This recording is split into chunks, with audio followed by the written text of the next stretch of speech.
The Ghost Reader, Recovering Women's Contributions to Media Studies, is a collection of primary sources by women who were excluded from the canon of media communication research. The book is really a fresh perspective on the intellectual history of media studies, communication studies, film studies. Myself and my co-editors hope that it would be taken up within universities, in research and in teaching.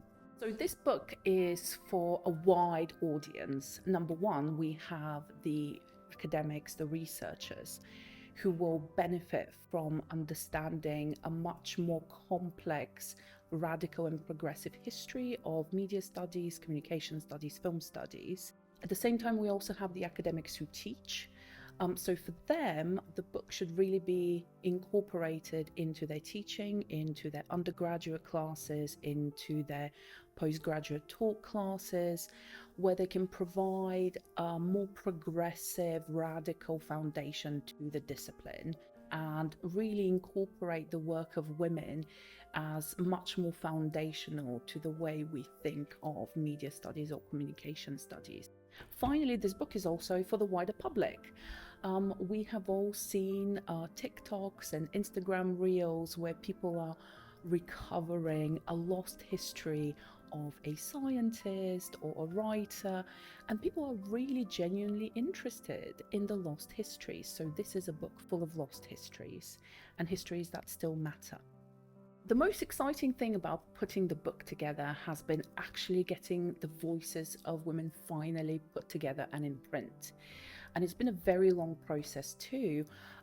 We did the call for papers, the call for contributors in 2019. So it's been a long time coming.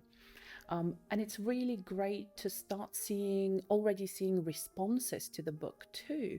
I have heard from several academics who are committing to using the book in their classrooms, which is fantastic. And it shows that the book is already making inroads into the way we teach media studies and communication and film studies. The book starts off a long time ago when I'm researching in archives as a doctoral candidate.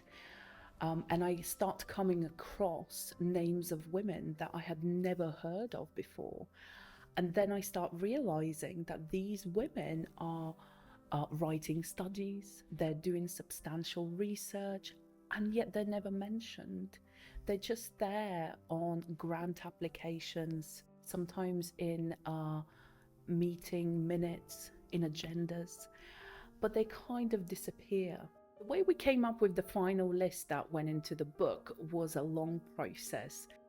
We started out with a call for contributors, and we also welcomed suggestions for other women that we did not know about.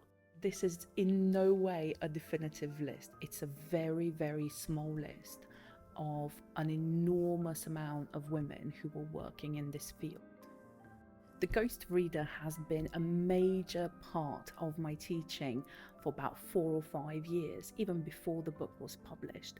I have been incorporating the stories of these women into my modules and really sharing them with the students.